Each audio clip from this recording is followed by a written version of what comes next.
Enfin, une première émission des rebonds de la RDC, une avancée considérable qui traduit la stabilité de notre marché et l'efficacité de notre stratégie économique. Ce sont là les propos du gouverneur de la Banque centrale, André Ouamesso, sur l'économie de la RDC.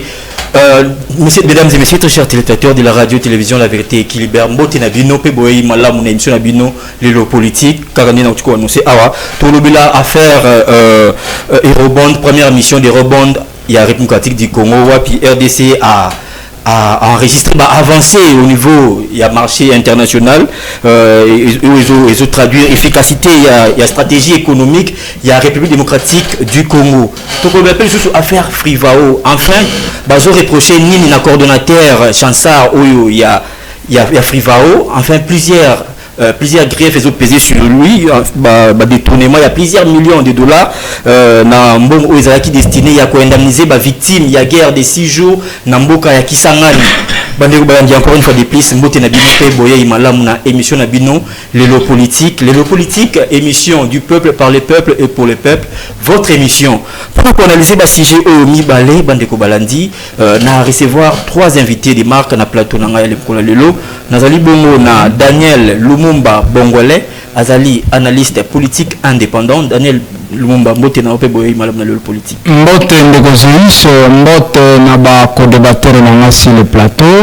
Mbote na bandeko nyonso bazolanda biso partout dans le monde, sans oublier population nanga ya Sidou Bangi o babenga kanga pona encouragement bana ya Gemena, bana ya Kungu, bana Imese, bana Mangala, bana ya secteur Adongo nyonso na pesi bino mbote. Merci na encouragement na bino, merci na ba appel na bino tikanzambe na lola azalo kumu. Et je profite à cette occasion de Gozeus ya kopesa pe bandeko nanga ya Campem na komisi nazo tambola na nzela na Campem, donc bazo tianga misapi nzuka na Campem balanda biso babikutu no émission na so apesi yango émission ya kombo ya lipasa Costa Mutamba. Donc kuna bazo benganga Costa Mutamba bazo sepela nanga en tout cas la pesi bango mbote bana Campem nyonso bana ya Infobank en tout cas la pesi mbote na encouragement, sans oublier ba maman na biso ya est côté ba noko nanga na pesi ba mbote. OK, merci beaucoup. Deuxième invité na biso comme on a Martin Balabeba, azali EP analyste politique indépendant et puis spécialisé en matière économique. Martin Mbote na pe boye malam na lelo politique. Mbote Ndekdeus matondi mingi pona invitation. Na liko pesa Mbote na bandeko tozali ko bango plateau. Nazali ko pesa Mbote na bandeko na biso baza na est ya Congo. Au bazali ko vivre na difficulté ebele, surtout na Bumbo Bakoti et pas ya M23. Nous sommes de cœur avec eux. Je sais que bientôt là ils seront libérés. Nous sommes sincèrement de cœur avec Bandeko na biso est. Alors ndeko deus nazana problème moko oyo tungisakangai et ça problème il y a insalubrité à Ville Kinshasa. En tout cas c'est des trop. Les gouverneurs n'arrive pas à faire quelque chose pour l'insalubrité de la ville de Kinshasa. Je vous dis, la ville a bénéficié de beaucoup d'infrastructures routières, mais au moment où nous parlons ici, la ville est totalement insalubre. Alors, nous lançons un appel au gouverneur de se réveiller de son profond sommeil. La ville a besoin du décollage. Nous ne pouvons pas continuer à vivre dans l'insalubrité au moment que beaucoup d'avenues, beaucoup de routes de Kinshasa sont aujourd'hui asphaltées, canalisées, mais tous les caniveaux sont bouchés par des ordures, par les déchets de tout genre. Et ça, le gouverneur ne fait absolument rien. Or, c'est juste une petite question de mobiliser la population quinoise, de juste rendre propre leurs avenues. Ainsi, on aurait peut-être mis fin à cette histoire d'insalubrité. En tout cas, le gouverneur doit bien se réveiller de son sommeil. Ok, merci. J'espère que le message Nayo est comme le gouverneur de la ville, Daniel Bumba Lubaki. Troisième invité, Nabiso, Zali Bongo, Jefté Moulonga, Zali communicateur, P-cadre, il y a parti Nojek, parti cher, il y a Constant Moutamba, ancien ministre de la Justice. Jefté Mbote Nayo. Mbote Ndegodowis, Mbote Naba Kongomando Bazolandangai, Mbote Naba na kaboni na bango plateau à ce moment. Mbote na bato bana sima masini.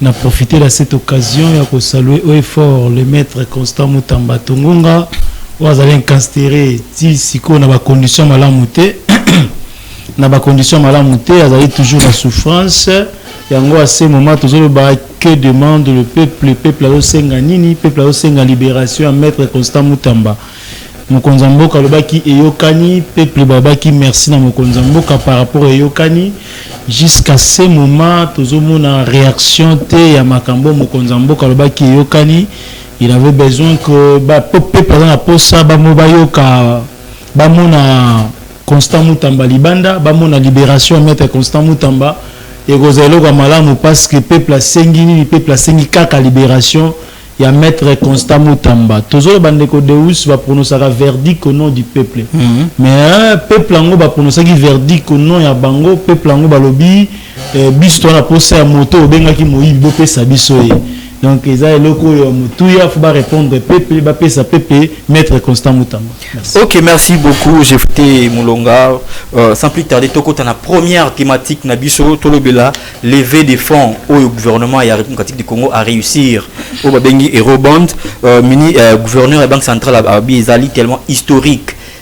Martin Balabé bana bandi na yo parce que nous ali expert à la matière. Eurobond d'abord ezanini et puis pourquoi babenga historique avantage nango na RDC ezanini. Merci monsieur Deus pour la question. C'est une question purement technique pour nos mamans qui vendent. Oui, mais ça là il faut à la bilingue. Effectivement, je devais chuter par là, mais j'aurais voulu parce que l'émission que nous faisons est à caractère pédagogique. Oui. Il y a des étudiants, il y a des élèves qui nous suivent, ils doivent comprendre ce que c'est Eurobond. Alors, en réponse à votre question, Eurobond n'est autre qu'un titre financier. Alors, les titres financiers, c'est quoi aussi?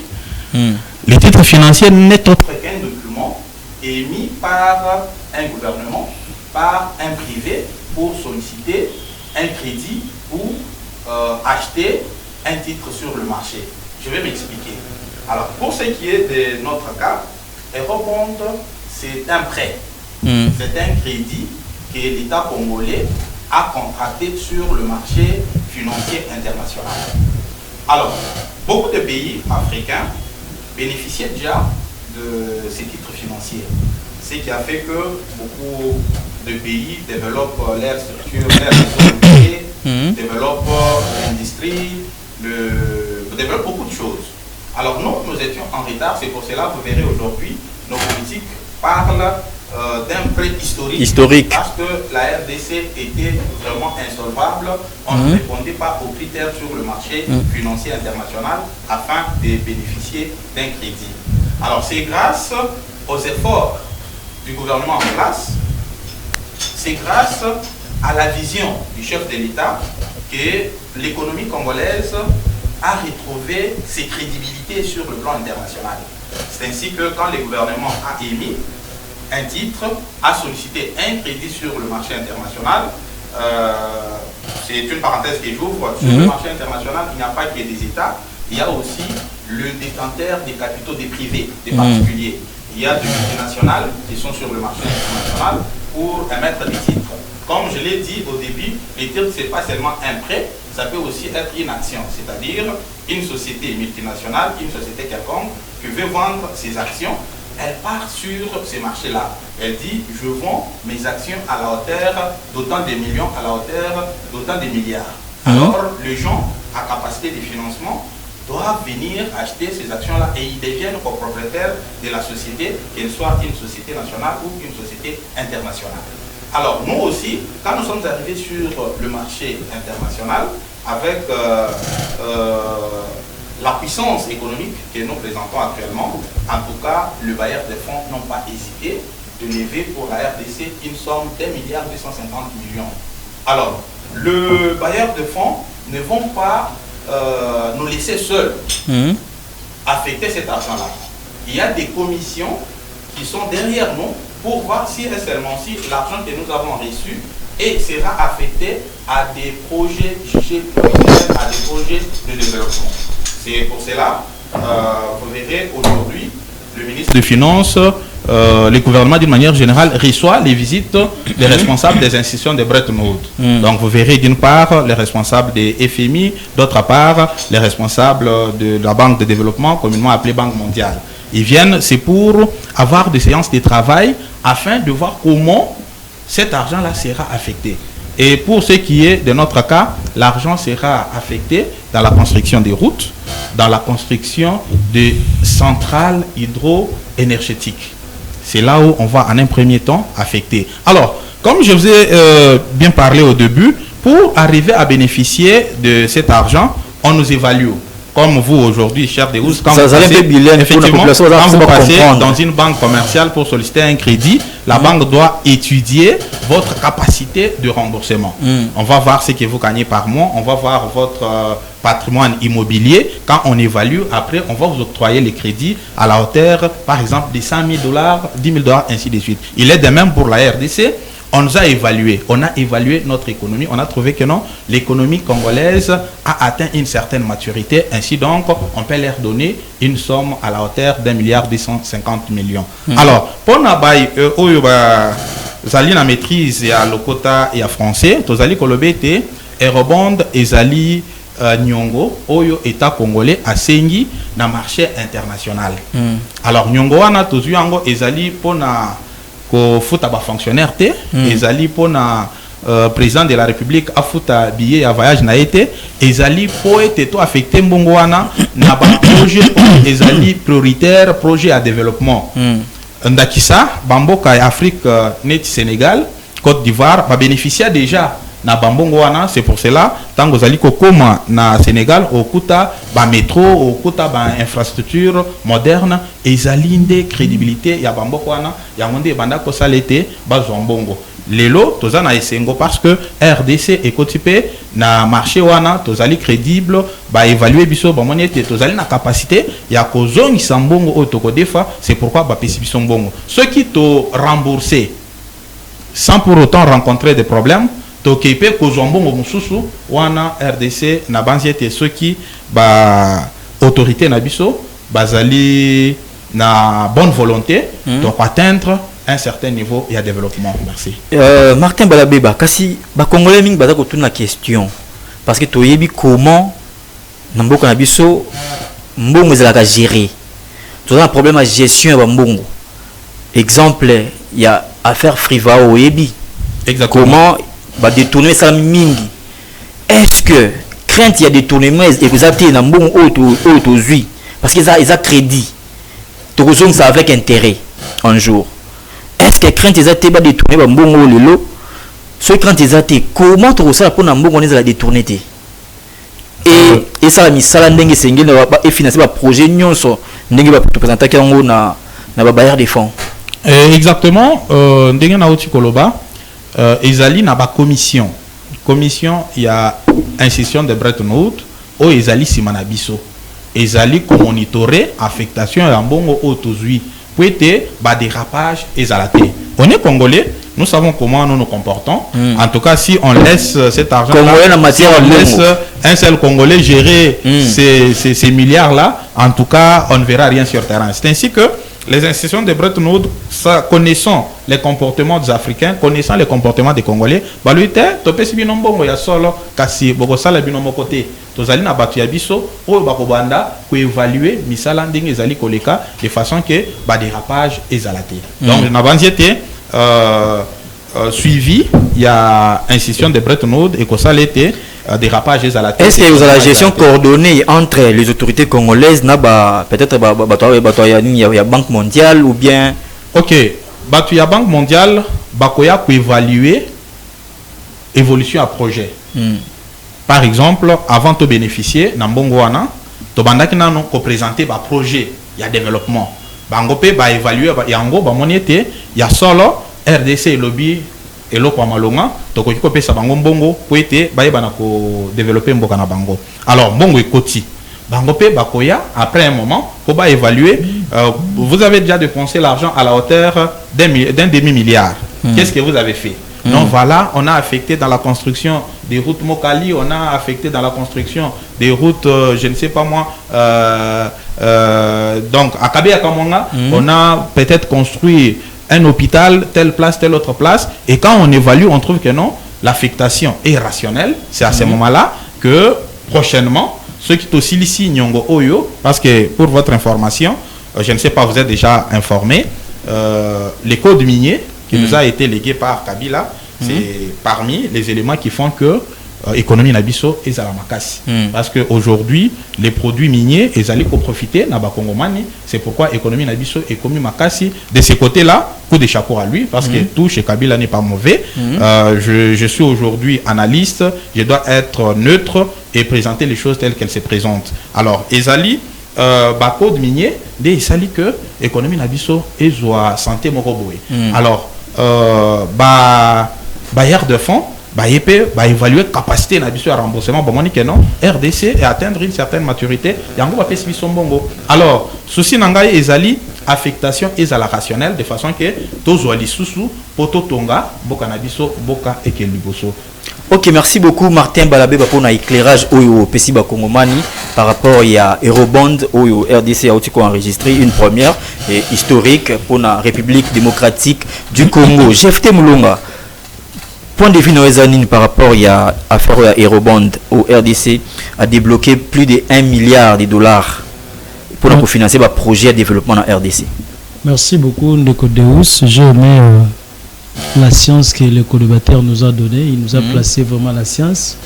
Maintenant, nous serons à l'auteur de mettre la politique par rapport à la science que le co-débatteur vient de mettre en place. C'est ça, c'est la harmonie et mission. Jusqu'à une analyse politique. La politique pour que parce que maman moko ndunda za na posa a comprendre makambo ya mwana penda parce que ici on kata mboka Congo au moins le to comme na politique à transparence na motonios na coin moko ba te azoyi bagé no mo ezali autant ko kende ba détourner autant ba ça fait nous sala autant ndeko Deus na osenga moni. Vous savez, le monde à un moment mboka fait donc c'est que Chilombo par rapport à la diplomatie agissante, on va aller mettre en place pour na bénéfice ya ba Congomani na état où tu ali ko Kenya ngo to na posa été ba Congolais ba se retrouver ba Congolais ba zo esika ba zo nini ya kometo moyen ko tambola na yango ba Congolais bazo lolenge nini ya ko vanda malamu to pe lutiliki ya malamu par rapport ya nyonso mona mboka zali ko sala longoni na ye ezali intérêt to pe sengo na biso ba Congolais succès nga zaki na posa yambo bo sabo bo to comprendre loko moko ke likambo ye après avoir chef d'état ko promulguer loi Mutamba au parquet financier économique et au Salama après avoir chef d'état ko promulguer ango ba eto ko zali kambo ya monnaie c'est que chef d'état azaki déjà na agenda na ye amoni ke moi na mboka Constant Mutamba kotaki na kata agenda ya chef de l'état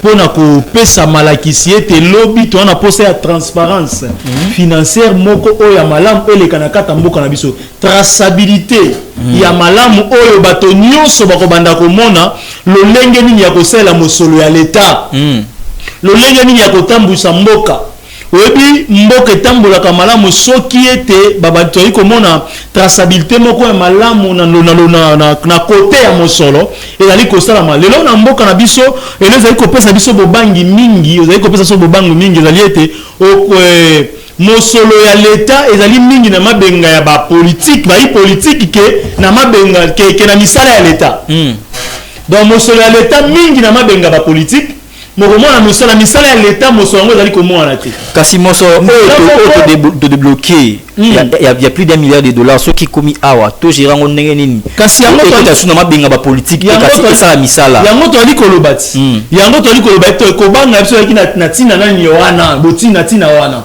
olai komona ete na projet koki koya to kabola nanu to zwa nanu ya biso to réfléchir après moto albanga za moko ba politique ya mboka na biso habito tona na libenga na biso etonda to tonga nanu bandako to réfléchir après eloko wana ebangisaki biso makasi mais tangu tomoni ete assurance na biso ya liboso c'est parce que le chef d'état vient de promulguer la loi Mutamba ezali parquet financier économique parquet économique oyo simba ete moto akoluka asimba mo libenga l'état tango libenga l'état koningana ekolakisa ete moto wana senge ba interpeller directement ne siko kosala boloko par rapport ya libia ya mbongo ya l'état ya mbongo ya l'état na esika wana ete yango tomoni ete mwa malamu mingi ezali na esika wana par rapport ya ta oyo makambo ekomeli po soki eloko wana eyaki yambo ete loi wana ezala promulgué engenge ezala pasi makasi ozomona teke nani parquet financier wana ekopermettre biso tozala so na bamutamba ya lobi te oyo bakodetourne baneti bambongo bafrère privao ndeko Deus mutamba oyo yo nanga toyebi ete mutamba azali innocent mutamba simbi ata mais les lois aza na prison mpona détournement kasi soki olingi koyebisa ngai ete na 19 financier wana ekosunga biso na 19 wana ye badetournango lisusu te ndeko Deus na 19 millions babazo koreproche mutamba ndenge ezonga oyebi ekenda wapi basalango nini basalango nini poser question yango toza balikamba transparence ya mbongo ya l'état parce que moteke lelo oyo ekopermettre biso toza bamitamba mosusu lobi te yango mutamba azali moto tobengi innocent parce que mutamba n'a pas touché dans cet argent mutamba simba mbongo wana te mbongo ezalaki mpo batonga prison mais tango bango baboya approbation epesama mpo na prison tango baboyaki esalama lolenge wana mbongo wana ezonga ngasi ko na pose question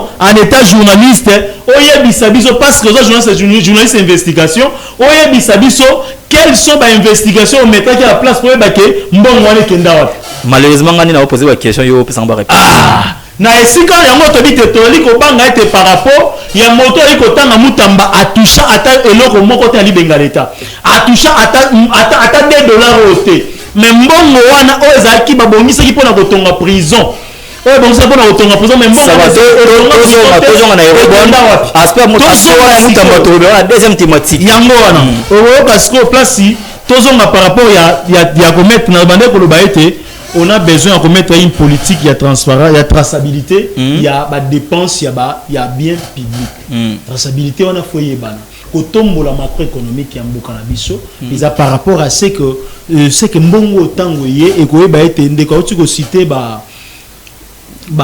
différents projets au jouer sengé salama o ba mboko ba payo ba bénéficier na yango to mona développement ndenge ko to mona Ghana Sénégal ba métro Kenya tout le monde va mboka tout le monde développement parce que bénéficier déjà dans le marché mais biso le cola est tout le bana bande ko na biso bana gestion publique ba meka ko respecter misalo ba kotina bango ba sala ba meka ko respecter nyonso ko tika ma emettre ma ezala en place pour que la congolais ba bénéficier na yango ezala bénéfice ba politique té mais la bénéfice ya ba congolais parce que toyebi likambo ba loba na biso te to kabola na bongo to réfléchir après baloba na biso na TV ezaki devant ba caméra bana na biso bana na émission wana lo ba kotala kango moto lo bango ali papa mokolo père ali moko kama mboka o finance mboka o habito kabola nanu bongo to réfléchir après to boy to ke na kati ya lolenge wana to ke na panel wana te to bima na panel ya to kabola nanu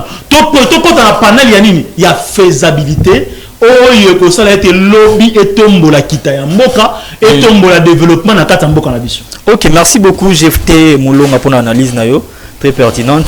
Daniel Lumumba Bongolais, RDC a du financement il y a plus d'$1 milliard pour nous financer le projet de développement na RDC. Kasi to ko sala lolenge nini pour na mbongo wana esala exactement musala oyo sengé ko sala ekota na ba poche ya batuti. Est-ce que vous pensez que il faut par exemple chef de l'État a renforcé davantage pouvoir, il y a IGF a renforcé davantage pouvoir, il y a des institutions où ils sont censés contrôler la finance publique. Merci de Rosé pour la question. Permettez-moi, avant d'entamer le sujet, n'a félicité l'expert. Permettez-moi de l'appeler l'expert. L'expert maison. Il est économiste. Il a fait une démonstration purement scientifique. Matière. Voilà, en tout cas, coup de chapeau, mon frère. Merci. Je vous félicite par rapport à votre expérience.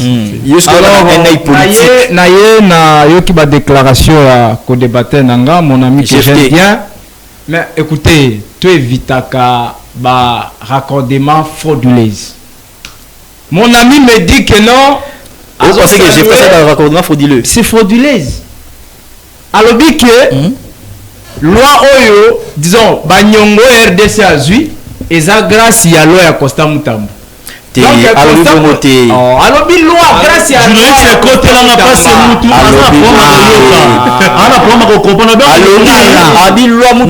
et me permettre de gérer mon Mutamba à Kota na agenda chef de l'État. C'est sérieux, je le suis très bien. Je n'invente pas les choses. Ça va, allez-y.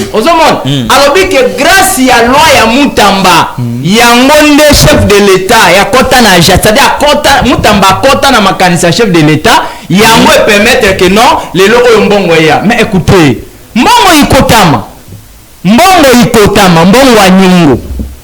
Moi, ça me fait très mal tant que c'est que non, RDC, Azumbongo, mbongo ya nyongo, RDC a fait que defa nyongo. Et puis à cause avec intérêt. Mais c'est normal, même aux États-Unis, ils ont les pays du monde. C'est normal par rapport à votre façon de voir les choses. C'est normal pour la bande. J'arrive, permettez-moi d'évoluer. Pourquoi la d'abord, à ce qui concerne la gestion du fonds, ça va créer un problème. Deuxième élément, est-ce que RDC a la capacité à causer un avec intérêt? Troisièmement, je me pose la question. Est-ce que RDC pourra développer Mbokanaye, RDC Mbokanabiso pose à la développer? Mais à quoi sert que RDC a pays riche? Nous avons des minéraux, nous avons des ceci, nous avons de cela. Il faut que nous fassions. Mouzé disait ceci, Mouzé. Alobaka, prenez-vous en charge. Mouzé Alobaka que non. Pombo Kanabiso est développé et Sengi Biso Moko ba Congolais, tous ont conscience n'a quitté la biso de développer Moko Kanabiso. Donc moi ici, d'une manière générale, naza ko apese nyongote parce que nyongo ezala kana ba conséquences. Parmi ba conséquences ces animes, ceux qui vont respecter ba principe wana té, déjà et créer problème. Et créer problème ndenge nini? Beaucoup atteindre l'objectif wana té. Ndeko auti koloba clairement alobi que ceux qui bazu nyongo wana eza pona ba infrastructure de base, notamment ba route bani tout koso ya tangi. Maintenant posez-nous la question, est-ce que mbongo wana vous pensez réellement que na comportement ya ba konzina biso na RDC ba ko respecter vraiment ba principe wana ndenge botangi ba pays mususu to ba Nigeria botangi ba Sénégal? Est-ce que va respecter en gros? Là, je me pose la question. Il faut pas créer la prison. Deuxièmement, écoutez, tant que tu défends bon belé bongo, ceux qui te respectent par principe, RDC aussi a la bonne volonté à cause de ça avec intérêt. Et quoi que créer les bisous sur un problème à la longue. Voilà pourquoi moi je dis ceci. Ce n'est que normal va défendre bon écoutama et ça n'a pas bête, mais souci na bisous eza sikoyo. Par rapport à la gestion de Mbongo wana. Mbongo wana banani bako gérer. Mais il n'est pas tard, on peut s'organiser à niveau interne. Bien entendu, banani bako gérer. Est-ce que vous pensez qu'il faut le chef de l'État renforcer pouvoir il y a IGF, pouvoir il y a institution question oui, aux en contrôler sur la gestion pour remplacer IGF, mais IGF y a l'élo et ça a l'ingétité. Si ça dépend que de moi, il faudrait pas que ça coûte à l'ingétité. Parce que on a jusqu'à présent la zone où a été. Les problèmes nous il y a pour renforcer IGFT. Problème nous il y a conscience. Ba Congolais biso ba Congolais tous ont conscience. Ndeko uti koloba awa. Alobi qui y a un papa ou aloba wa keno tango mbongo yaka basaka nini bakabola kanana. Ce qui principe après. Tu réfléchir après. Ce qui principe wana elongwe na mutu ya ba Congolais te. Mon frère, bakoy ko pesa biso ba milliards to ko évoluer na ngote. Yango tozo senga na chef de l'État. Après sa confiance na ba Congolais d'une manière générale et pour la gestion ya mbongo wana. Ça veut dire gestion ya mbongo wana et ça na bande ko mususu.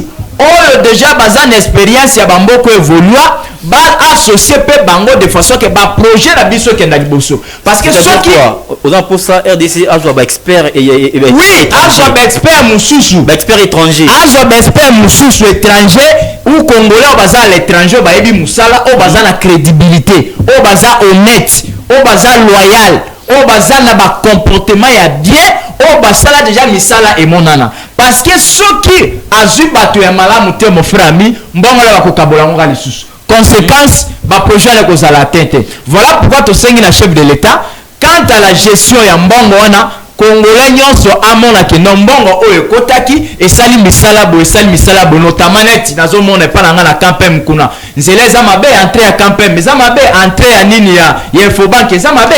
Donc souci na biso ezake lokola bazwi mbongo ikotama eza mabe te bazwa mbongo ikotama mais mbongo wana esala misala to mona yango wana nde tokobetela bango mako. OK, merci beaucoup Daniel Lumumba Bongolais pour na ba analyse na yo. Na tikali kaka na yo, ça plus tard tokota na deuxième thématique na biso tolobela affaire Frivao.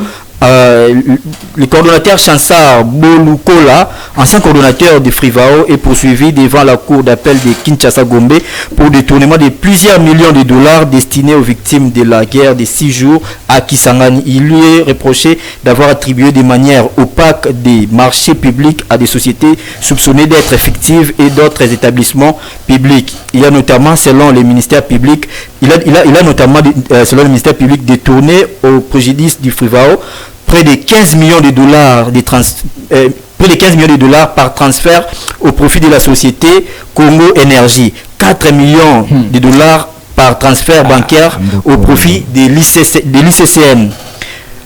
Il y a encore 200 000 dollars affectés au profit de l'Assemblée provinciale de la Chopo. 1 million 24 000 dollars remis à la société Divo pour le tournage d'un film, donc d'un documentaire. J'espère que Hollandi, l'accusation se pesée sur lui. Comment maintenant niveau où il a détourné autant de millions, millions où ils allaient destinés à indemniser les victimes, peut-être des défauts par rapport à la guerre à 6 jours à Kisangani, comment on peut arriver à détourner autant de millions? Est-ce qu'il y a un problème dans la gestion financière dans le Bisso? Il n'y a pas une certaine légèreté? Bien entendu, il y a un problème. Au moins, le dossier on dirait les dossiers suite à Constant Moutamba. Si je ne me trompe pas. Suite à Constant Moutamba. Voilà, il y a un dossier. Ça dit suite pour les Agamamba Kisangani. Constant Moutamba, il a été reproché dans la Maramba prison à Kisangani. Mais le même monsieur ici. Le même fond. Voilà, le même fond. Et ça, la succession, il y a dossier à Constant Moutamba. Il y a un moment dans la mboka la biso de gozer surtout ça la passe dans mboka la biso. On ne sait pas qui on peut donner confiance dans Mamouta Limbongo. On ne sait pas ce qui va congolais mitema na bango sala kandege misu ba moni mbongo à l'état. On n'arrive pas à comprendre ce qui milimo na bango et mon que soko détourner mbongo à l'état aux anneaux à l'aise. Dans l'avenir, on va la paix à l'aise, famille nous à l'aise. Dans la première accusation, détournement, il y a près de 15 millions de dollars par transfert au profit de la société Congo Énergie. Apparemment, société Congo Énergie est une entreprise fictive. Voilà. Alors, comment beaucoup d'entreprises fictives vont payer 15 millions de dollars pour exécuter mais ce sont des magouilles. On est ça entreprise ou banité. Et ça magouilles, ce sont les arrangements. Et ça arrangement bazo mbeli en pour wali ambongo. Il y a la même chose, je viens de vous dire que et ça la suite il y a dossier à Constant Moutamba. Constant Moutamba a été reproché na nini que ba marché o ya pesa ki na bato wana ba entreprise wana za coexister. La même chose avec ces messieurs. Il y a mona ke ndeko Zeus. Ozomona que ceux qui mboka na biso zo avancer parce que biso moko ba congolais toza à la base de ça. Quand on va payer sur responsabilité pour l'intérêt à Mboka, au comique pour l'intérêt à privé. Est-ce que conséquence, ça ne marche pas, les choses ne marchent pas. Alors, moi je pense que si ça s'avère vrai que l'information est à solo et que ne solo pour bien entendu, le dossier dans la justice et l'autre dans la justice à Salam Salanaye. Ceux qui constamment Tamba à se retrouver dans la prison, pourquoi pas Bandeko peut se retrouver dans la prison? Ceux qui vont reprocher Constant Moutamba, si c'est vrai que Constant Moutamba détourne, pourquoi pas Bango peut Kanga Bango? Il y a un autre la chef de l'État. À ce qui concerne la gestion financière en Mboka Bisso, monsieur le président de la République, il faut faire la miso. Il faut toujours qu'on fasse la miso parce que ceux qui ont fait la miso, n'a fait un mandat na yo, bako évaluer pour na bamakambo. N'a fait un mandat na yo, bako lobaete tel a détournaki et servi ils sont les logos moroté. Il y a un autre la chef de l'État bamiyibi nyonso o bazoyiba mbongo ya leta bakanga bango bapinir bango po enseigner bato mosusu bayiba mbongo ya leta te. Ok, merci beaucoup Daniel Lumumba Bongwele.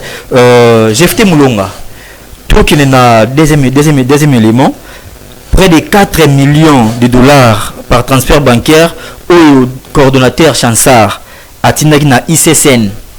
Alors que ICSN tango asala ki évaluation na ya ba préjudice causé et ça qui une affaire il y a 700 000 et quelques dollars au ICSN a sengaki.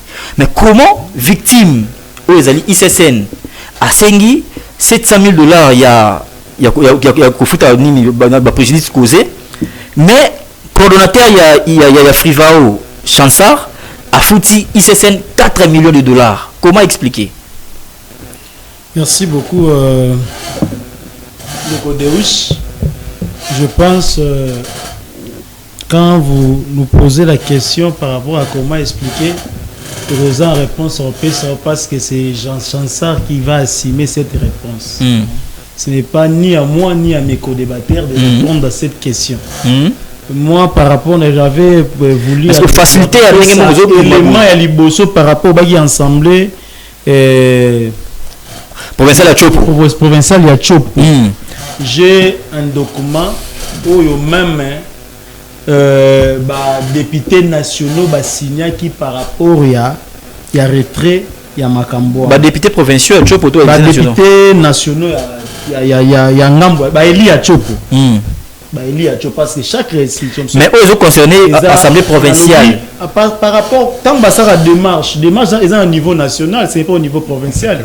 Des questions à Kabaïli national de Barokende pour l'avantage à territoire au Bazaki. Et ça par rapport à Bongo. Non, mais 200 000 dollars qui décaissé na profit à l'Assemblée provinciale à Chopo. Dans le Biboé, profit à l'Assemblée provinciale, mais démarche, l'argent à Filvao et l'État comme victime. Victime, il y en a comme victime. L'État a sangisa national, étendue national. Si vous avez dit qu'il y a un gambo ya Chopo, étendue na bango, ce sont des démarches nango ezalaka députés provinciaux. Démarches nango députés nationaux ça démarche nango pour que ba na belema o na profit. Il y a donc ba députés nationaux côté c'est ba député à Kinshasa, ba ça pour na profit à Kinshasa. Donc les alliés par rapport à Wana. Il y a eu des avancées au Salama des gens par rapport à Wana. Mais par rapport à cette question, il y a beaucoup de paragraphes auto pour le ministre CBD tout dans la allez-y. Pour ça émission technique pour évoluer. Pas comprendre moi synthèse à Mambo toujours. Chansa a droit de mais moi je trouve un élément. Vous savez quoi? Le monsieur Chansa a été arrêté quand? Il a fait combien de mois en prison pour être auditionné dans la période de la semaine passée? Est-ce que vous avez que il y a un coup de topé cabal monté pour que va affaiblir parce qu'il y a pas yango. Si on ne fils que 3 mois en prison, attends aux acquis n'a éléments fournis aux affaiblis. Justice nabiso faut l'établir. Justice nationale est la musala malam. Mutu soka zaki que par rapport à biloko yo. Jusqu'à tel point c'est ce que j'avais dit la suite de période de moko. Oui. Maintenant si c'était vraiment bas élément, il y a concloué encore davantage Constant Moutamba. On allait juste dans le même procès, Babengi Chansard directement pèse l'élément. Mais Baleki Samo pendant un temps, plus de 9 mois. Ndeko. Tous à la quand même Congolais m'ont veillé.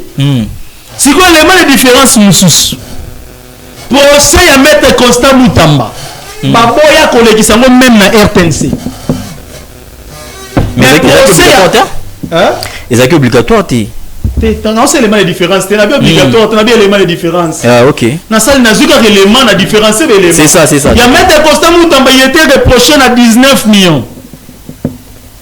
Mais un chancelier a déjà reproché à 2 millions. Pas seulement 2 millions, il y a aussi 15 millions. Il y a Société Énergie. Bon. Je n'arrive même pas à... Il y a un montant, mais il y a un fait ezali reproché nana mais bozui yango bolekisi yango tina RTNC pourquoi c'est parce que vous comprenez que le peuple congolais dans son ensemble bango nyonso ba comprendre que le maître Constant Mutamba est pour rien na ba dossier ya Flivao nde boloko luka belema o boko luka ete bo salir mwana mboka on a compris bo salir mwana mboka d'accord puisque il faut ba salir mwana mboka yango to na dossier à 4 millions il y a ICSN batuni Chansard comment ICSN a sali liste na ye il y a ba préjudice causé et ça au total 700 et quelques $1000 mais yo au fouti 4 millions de dollars Chansard a lobby que ezaki nani document ya ICSN ezaki modifié na Kinshasa par sa hiérarchie na ezaki nani ezaki Constant Mutamba c'est ce que Chansard a dit vous savez quoi Chansard dans le bien on a procès ndeko Deus donnez-nous hiérarchie na ezaki élément technique vous savez ministère de la justice ezali na deux parties ministère pas ministère de la justice. Nous avons une partie politique, il y a aussi une partie administrative. Ok? Partie politique, c'est la partie gérée par le ministre et son cabinet. Partie administrative, c'est la partie gérée par le secrétaire général et les engagés à ministère de la justice. Quand il s'agit de hiérarchie, vous devez comprendre qu'il y a des éléments au fois que nous kondola ba makambo hiérarchie comment et pas ça qui bon hiérarchie à Chansard Zanani nazo que ne expliquer je ne suis pas ici parce que exactement ça la analyse politique il ne faut pas et puis des questions fermées oui comme s'il était en face des Chansard non c'est que le monsieur journaliste a préparé qui dit aujourd'hui je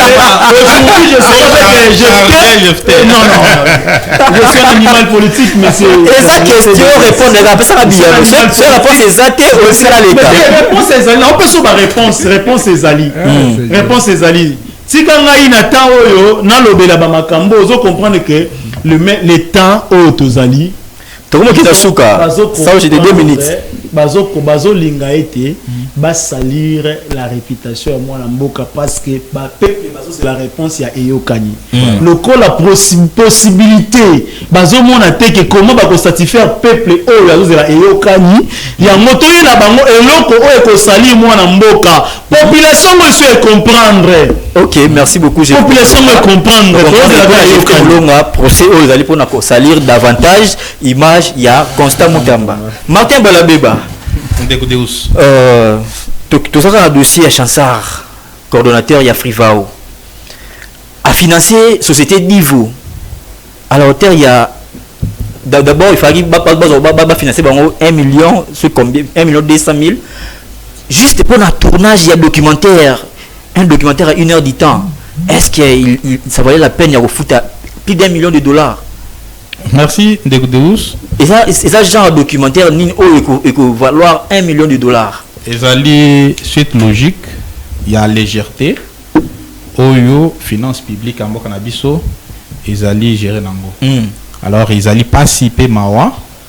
D'apprendre tout ce que vous êtes en train de dire là, des millions pour un documentaire, je ne sais pas ce que les documentaires allaient apporter pour la population congolaise ou encore la population de l'ancienne province orientale. Alors, avant de répondre à votre préoccupation, je voulais quand même féliciter l'intervention de mes co-débatteurs sur les rebonds. Alors, c'est vraiment intéressant, surtout qu'ils ont abordé la question sur l'aspect politique. Le plan politique. En tout cas, c'est intéressant. Mais c'est que Daniel doit savoir que Nyongweza Mabete. Ndekou Deus en a parlé quand vous intervenez. Aujourd'hui, la grande puissance mondiale est les États-Unis. Et au comment était États-Unis et Zali Mbok ou Ezali na Nyongwebele Koleka. Alors, avantage à rebond Ezali, au lieu d'oser là, bah échéance fiscale na biso. Tozo ambongo na moi tozo ambongo na année to banda ko financer ba projet na biso et ko zo biso temps alors avantage ezali tozo mbongo mbala moko to financer projet au bout de quelques mois projet ici li et profiter na bana mboka au lieu to tikanano à un moment donné 1 milliard tozo zela to banda ko mobiliser ba mbongo tout ça vous savez les assujettis ne viennent pas payer au même moment. Et ça, il y a tourné. Alors, au moment, il y a qu'on rassemble et puis qu'on va financer et qu'on a de milliers d'années. Il y a encore tozo toluki zela mukuse to défi to financer to zongisi. En attendant, c'est comme ça que le pays s'est développé. C'était juste une parenthèse que j'avais ouverte. Ok, alors l'Italie frivao les aliso nipe mawa des chansards ceux qui a solo parce que à un moment donné je sais n'abuse les arapes complaisante au lieu il y a que ça là investigation pour instruire dossier ndenge sengeli mingi bazwa comment tendance moko boye juste pour salir l'inculpé. Alors la logique voudrait que justice nabiso et que vraiment nassé a problème et bana pour investiguer pour être besoin information parce que ngamoko nalanda qui ministre de la justice alors qui documentaire et ceux qui a 6 minutes. Mais dans le procès, il y a eu de preuves tangibles qui attestent que les documentaires a plus d'une heure. Vous comprenez un peu?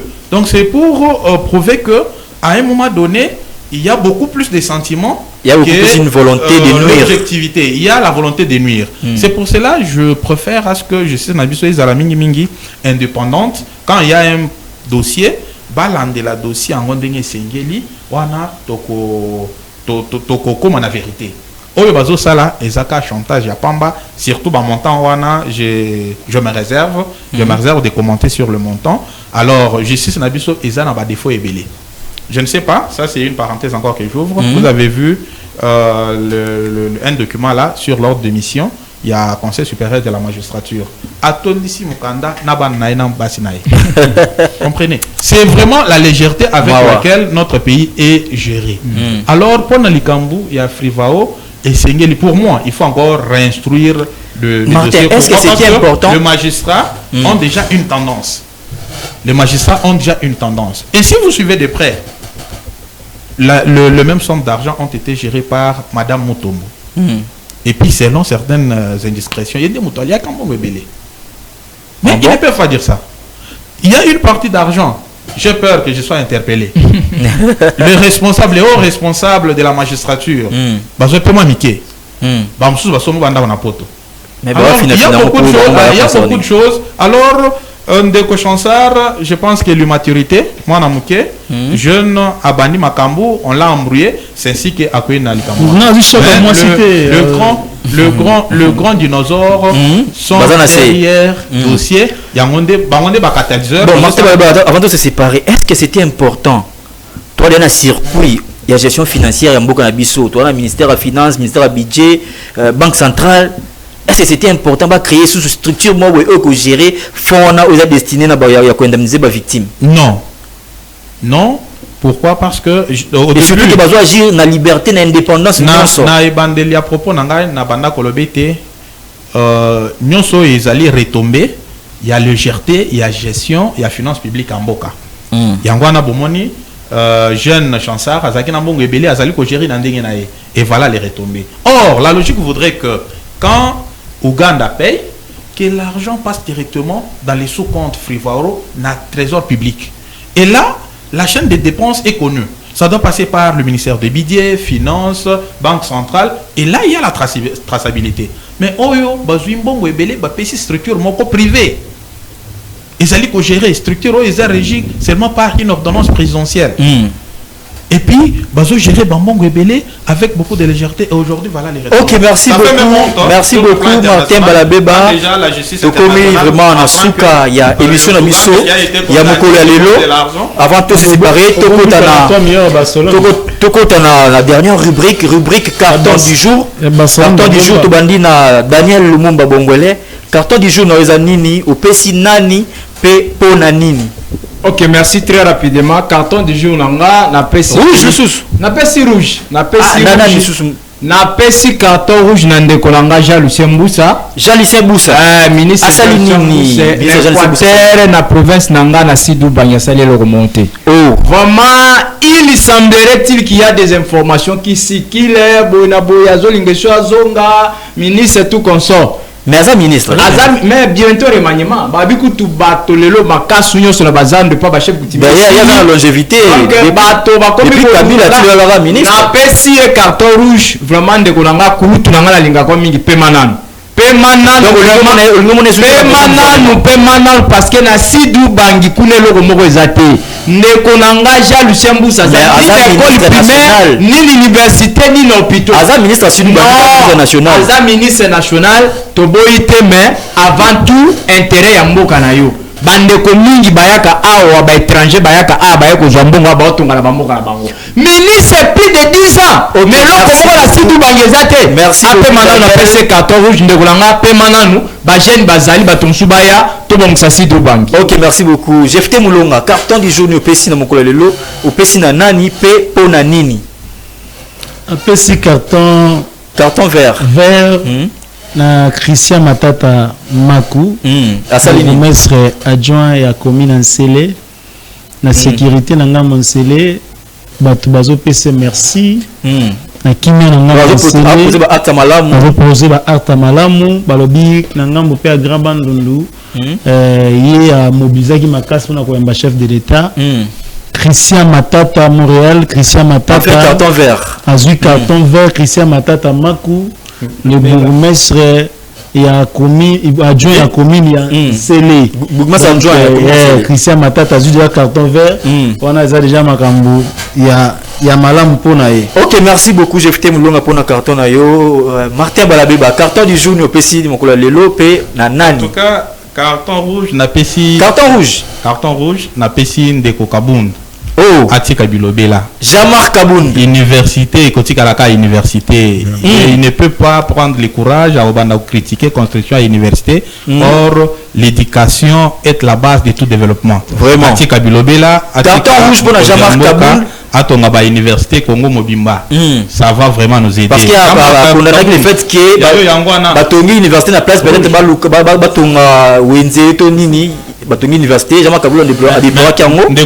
vous savez, aujourd'hui, la Chine est parmi les grandes puissances mondiales économiques, même sur le plan militaire. Mais pourquoi aujourd'hui la Chine est un pays émergent? C'est parce que beaucoup des Chinois ne sont pas bien éduqués.